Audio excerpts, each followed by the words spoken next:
যুক্তরাষ্ট্রের ভারপ্রাপ্ত attorney general Todd Blanche বলেন, ওয়াশিংটনে হোয়াইট হাউসের সাংবাদিকদের নৈশভোজে সন্দেহভাজন হামলাকারীকে নিয়ে তদন্ত চলছে।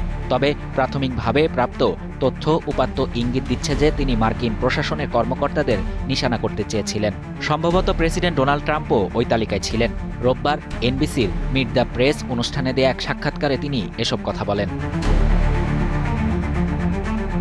টড ব্ল্যাঞ্চ বলেন, বন্দুকধারী হোটেলে অস্ত্রটি অ্যাসেম্বল করেছিলেন বলে যে খবর বেরিয়েছে তা খতিয়ে দেখছেন তদন্তকারীরা।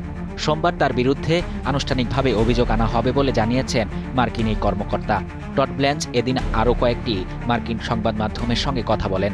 সিবিএস নিউজের ফেস দ্য নেশন অনুষ্ঠানে দেয়া সাক্ষাৎকারে টড ব্ল্যাঞ্চ আগের মন্তব্যেরই পুনরাবৃত্তি করে বলেন, তদন্তকারীরা বিশ্বাস করেন হামলাকারী ট্রাম্প প্রশাসনের সদস্যদের নিশানা করেছিলেন।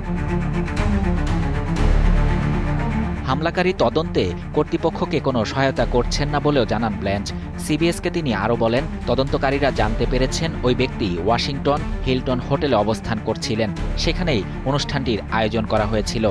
এদিকে ট্রাম্প এর আগে 2024 সাল থেকে দুইবার তার উপর হামলা প্রচেষ্টা থেকে বেঁচে গেছেন। এবারের নৈশভোজে হামলার ঘটনার পর বিশ্বজুড়ে নেতারা এর নিন্দা জানিয়েছেন। শাহরিয়ার শাফাত, বাংলা নিউজ 24।